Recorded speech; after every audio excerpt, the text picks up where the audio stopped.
Ann-Margret has been one of Hollywood's most enduring stars.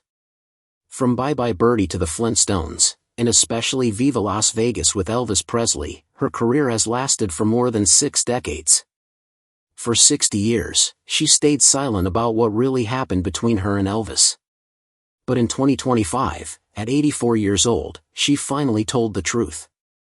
She spoke of a secret promise they made in 1964, a note he sent her 3 weeks before he died, and something Elvis's father whispered to her at the funeral that changed her life.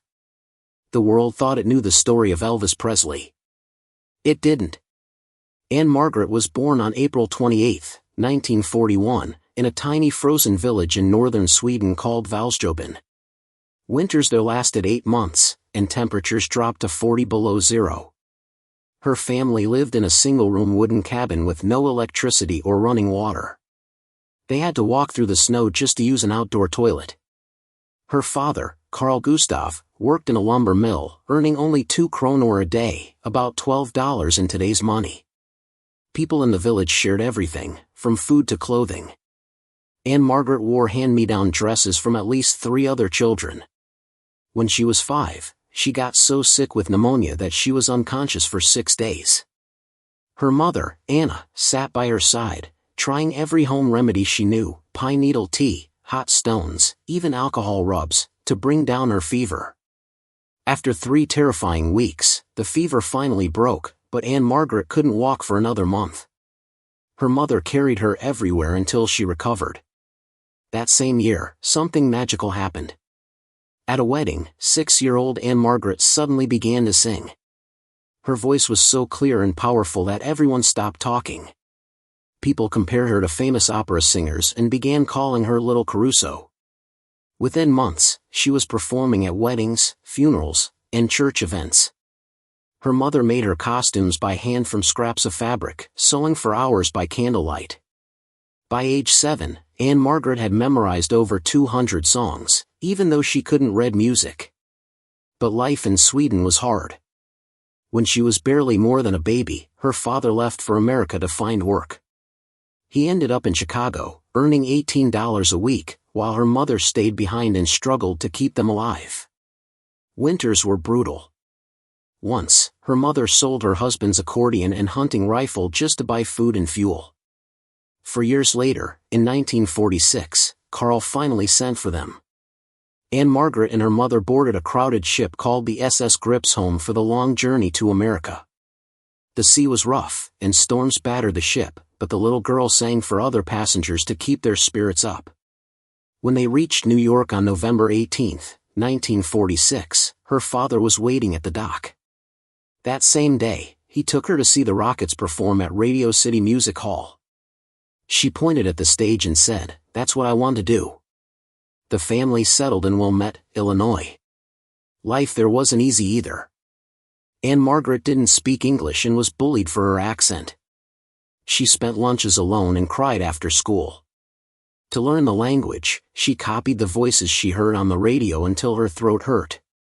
By the time she was 8, she had become a U.S. citizen and started piano lessons. After just 3 weeks, she wrote her first song and earned $5 performing it at church. In 1950, her father injured his back and couldn't work for months, so Ann-Margret babysat to help pay the bills. She dreamed of dancing, but lessons were too expensive. She practiced secretly using a cracked mirror she bought for 25 cents. When her mother found out, they had a terrible argument. But Ann-Margret's determination never faded. At 12, she secretly entered a local talent contest, performing a daring dance inspired by burlesque star Gypsy Rose Lee. Some people in the crowd were shocked, but she won first prize. The newspaper headline read, "Swedish Girl Shocks Fair Crowd." In high school, she formed a singing group called the Subtle Tones. They performed at school dances, and Ann-Margret's wild hair flips and hip twists made her the star of every show. One classmate, future actor Bruce Dern, said she hypnotized the audience. She was voted most likely to become famous. After a year at Northwestern University, Ann-Margret dropped out and hitchhiked to Los Angeles with only $50. Her parents were heartbroken, but she was determined to make it. She got her first singing job in a smoky Las Vegas lounge, where comedian George Burns noticed her. He invited her to join his Christmas show at the Sahara Hotel, which led to a record deal with RCA. Her first single failed, but Burns convinced the label to give her another chance. In 1961, she appeared in her first film, Pocketful of Miracles, and although tensions on set were high, her star began to rise. The next year, she performed Bachelor in Paradise at the Oscars, and her fiery routine made everyone take notice, including Elvis Presley's manager. That performance led to her being cast in Viva Las Vegas opposite Elvis himself. Their chemistry was instant. During filming in 1964, Elvis leaned over and told her, "You're the female me." They became inseparable, riding motorcycles through the desert and talking late into the night. Away from cameras, they were just two lonely stars trying to find peace. But Elvis's manager, Colonel Parker, worried the romance would distract from his career. When Ann-Margret hinted to the press that they were engaged, it caused chaos. Rumors of a pregnancy spread, and Elvis's longtime girlfriend Priscilla was furious. Under pressure from his team, Elvis ended the relationship. Still, he never forgot her. For the next 10 years, before every show she performed in Las Vegas, Elvis sent her a 6-foot-tall guitar made of flowers. He sent 127 of them in total, each with a note that read, "Best of luck from Elvis and the Colonel." Everyone knew the message came from Elvis alone. The last floral guitar arrived 3 weeks before his death in 1977, along with a private note she never showed anyone. Ann-Margret kept pushing her career forward. She performed in daring roles, including The Swinger in 1966, where she rolled in paint wearing a skin-tone bikini, a scene that caused controversy but became iconic. Then tragedy struck. In 1972, she fell 22 feet from a stage platform during a performance in Lake Tahoe. Her face was shattered, her arm broken, and her jaw wired shut for 10 weeks. Doctors doubted she'd perform again, but just 2 months later, she was back on stage, smiling through the pain. She also traveled to Vietnam in 1968 to entertain American troops. During one flight, her helicopter came under fire. Bullets ripped through the metal, and soldiers shielded her with their bodies. She returned home changed forever, deeply affected by what she'd seen. Her acting career reached new heights in 1971 with Carnal Knowledge alongside Jack Nicholson. The role was raw, emotional, and brave. She earned an Oscar nomination, proving she was more than just a glamorous star. In 1967, she had married actor Roger Smith. Their love story was far from easy. Roger suffered from a rare illness that left him weak, and Ann-Margret became his caretaker while hiding their struggles from the public. She suffered 3 miscarriages and sank into depression, turning to alcohol to cope. By the late 1970s, she was drinking heavily, but in 1980, she joined Alcoholics Anonymous and got sober for good. In 1983, she took on the role of a dying mother in Who Will Love My Children. Critics were amazed by her emotional performance.